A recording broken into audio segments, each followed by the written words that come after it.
그리스도인의 삶은 과거와 현재가 선명하게 구별된다는 점에서 세상 사람들과 큰 차이가 납니다. 물론 모든 사람에게 과거와 현재가 있습니다. 하지만 그리스도인인 우리는 세상 사람들보다 과거와 현재가 뚜렷이 구별되는 표를 갖고 세상을 삽니다.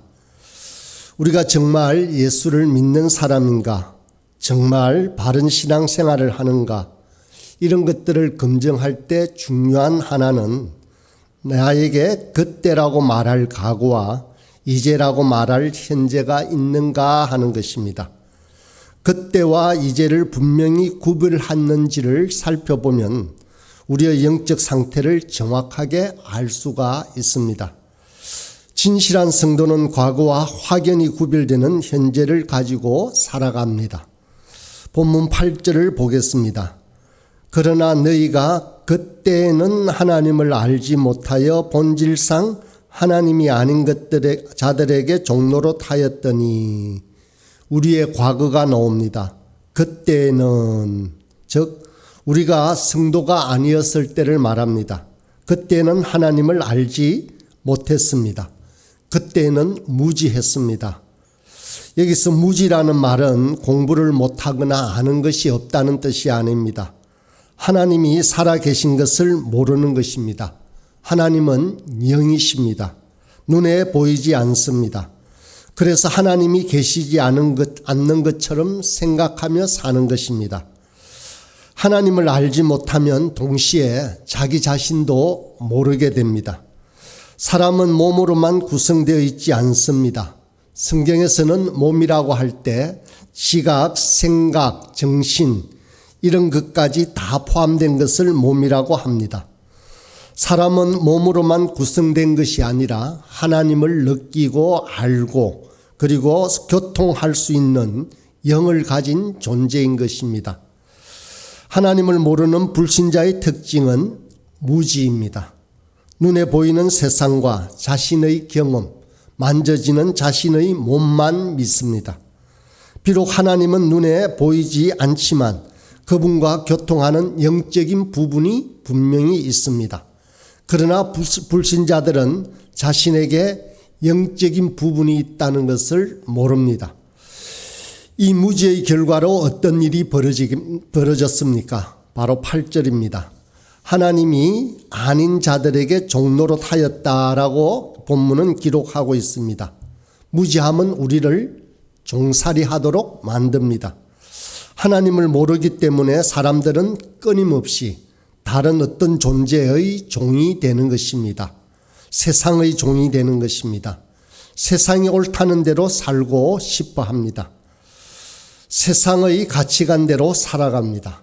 자신의 몸의 정욕과 자신의 종입니다. 오늘날 현대인은 자신의 몸을 주인으로 섬기는 종들입니다. 하나님과 우리 자신에 대한 무지는 필연적으로 우리를 종살이하는 대로 데려갑니다.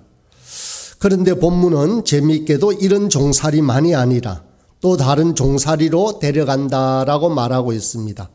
9절입니다. 이제는 너희가 하나님을 알 뿐 아니라 더욱이 하나님이 아신 바 되었거늘 어찌하여 다시 약하고 천박한 초등학문으로 돌아가서 다시 그들에게 종로로 타려느냐라고 말하고 있습니다. 다시 약하고 천박한 초등학문으로 돌아간다라고 하는데 이것은 3절에도 나왔습니다. 이와 같이 우리도 어렸을 때 이 세상의 초등학문 아래에 있어서 종로로 타였다라고 했습니다. 모두 초등학문에 종살이한다라고 표현하고 있습니다.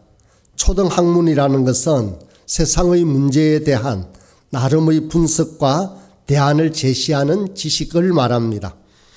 사람에게 가장 현실적이고 익숙한 대안의 하나는 돈을 많이 벌고 높은 신분과 지위와 명예를 얻는 것입니다.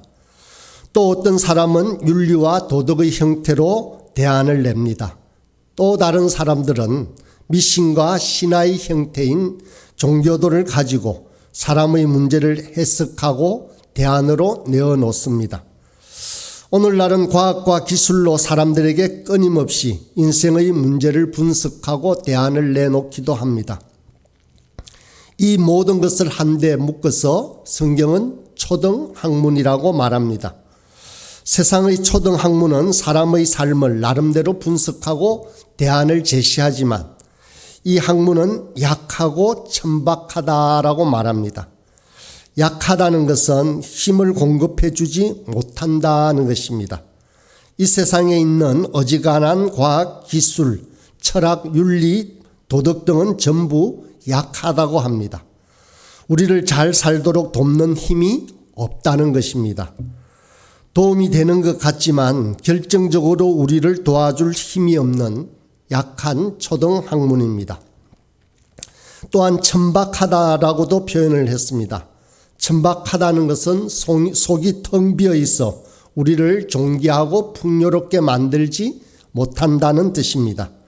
세상의 초등학문은 우리에게 많은 대안과 조언을 주긴 하지만 실제로 그 어떤 것도 우리를 존귀하게 할 수 없습니다. 이 세상에 있는 천박하고 연약한 초등학문의 종로로 타는 것이 우리 과거의 모습이었습니다.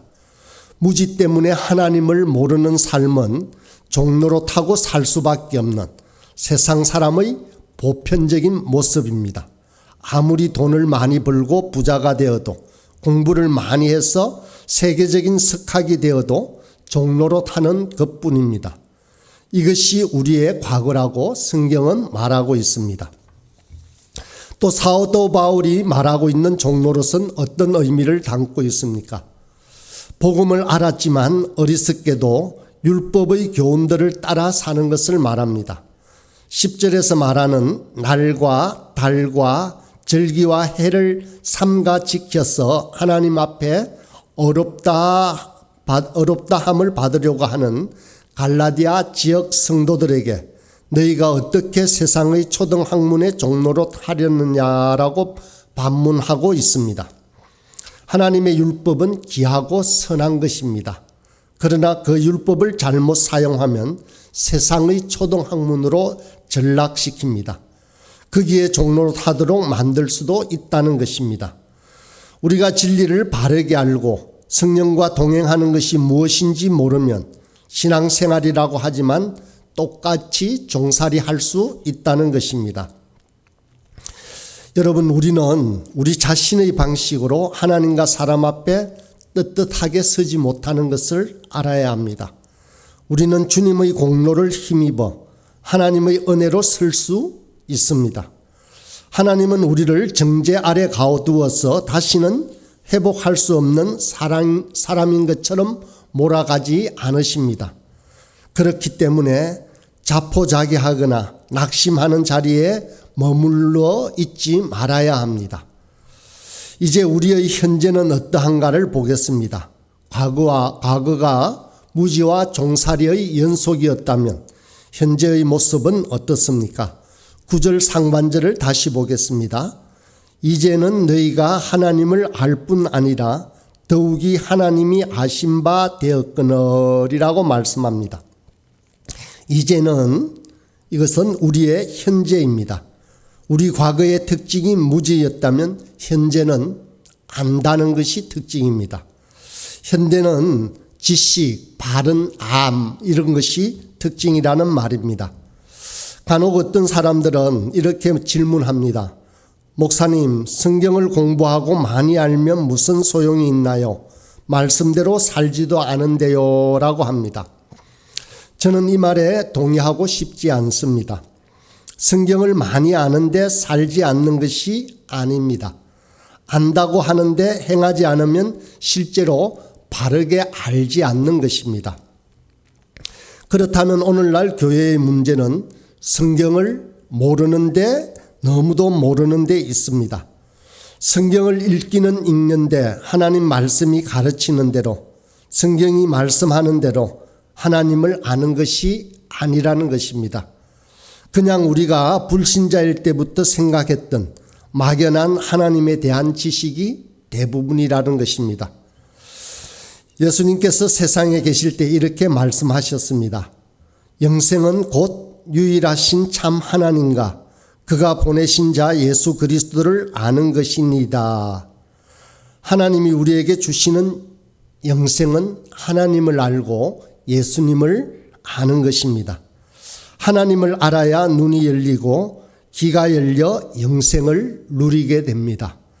무지함이 우리를 종살이하는 곳으로 데려간다면 바른 지식과 삶은 우리로 하여금 하나님의 사랑으로 데려갑니다. 예레미야 9장 23절 24절에 보니 주님께서 이렇게 말씀하셨습니다. 여호와께서 이와 같이 말씀하시되 지혜로운 자는 그의 지혜를 자랑하지 말라. 용사는 그의 용맹을 자랑하지 말라. 부자는 그의 부함을 자랑하지 말라. 자랑하는 자는 이것으로 자랑할지니 곧 명철하여 나를 아는 것과 나 여호와는 사랑과 정의와 공의를 땅에 행하는 자인 줄 깨닫는 것이라.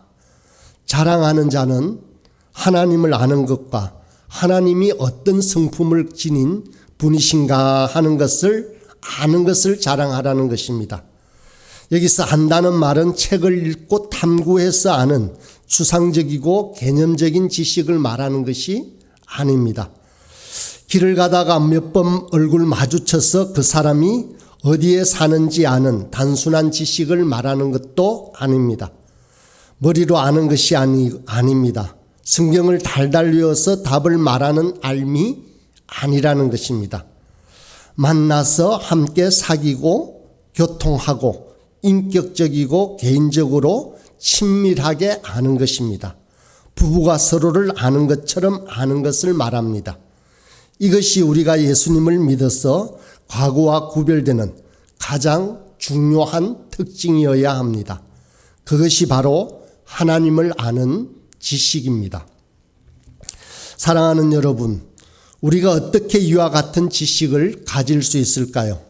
그것은 바로 주님이 말씀하신 그 말씀을 통해서 주님을 알아가고 그 지식을 가질 수 있습니다.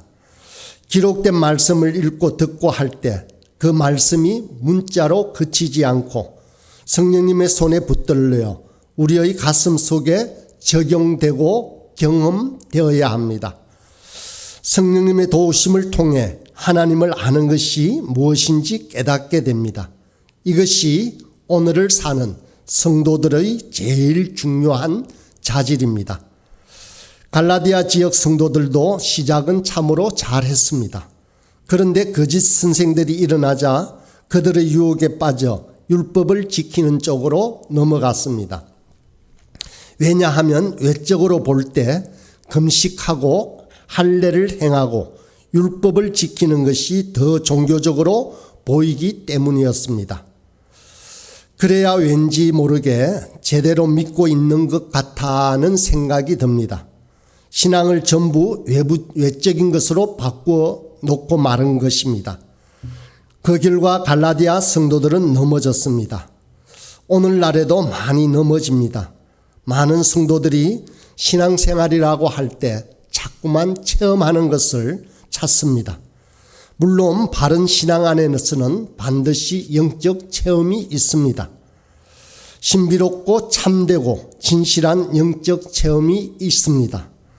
그런데 오늘날에도 찾는 체험은 대부분 외적으로 드러나 보이는 것을 찾으려고 합니다. 병이 낫게 하는 치유나 방언하기를 원합니다. 무언가 일어날 것처럼 보이기 때문입니다. 그래서 신앙이 이런 껍질만을 찾기 때문에 본질을 놓치게 됩니다. 신앙의 본질이 무엇입니까? 우리 눈에 보이지 않지만 살아계신 하나님을 만날 때 우리 속에 새로운 생명이 생깁니다. 하나님을 아는 지식은 성경에 기록된 말씀입니다. 많은 사람들이 신앙의 본질을 잃어버리고 살아가고 있습니다. 그래서 자꾸만 껍데기를 붙듭니다. 하나님은 우리를 오래전부터 알고 계십니다. 우리의 작은 것 하나 억지로 시키지 않으시고 성령님과 함께 기다리십니다. 그리고 어느 날 우리가 마음을 열어 복종하고 순종하는 것을 천사의 노래보다 더 기뻐하실 것입니다. 그때 참 자유가 옵니다. 무지가 만들어낸 끝없는 종살이가 아니라 주님을 바르게 알고 주님이 우리를 아신다는 것을 알 때 성도의 삶에 참 자유가 옵니다. 오늘날 어떤 사람들은 성령의 역사가 영적으로 충만한 사람들에게만 임한다고 생각합니다. 혹은 특별한 집회에 참가해서 영적인 노력을 많이 한 사람들에게 보상으로 성령이 주어지는 것처럼 여깁니다.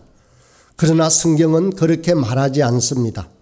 자격 없는 우리에게 아들을 보내주신 하나님이 우리에게 아들만 보내지 않고 성령도 보내주셨다라고 분명히 말하고 있습니다.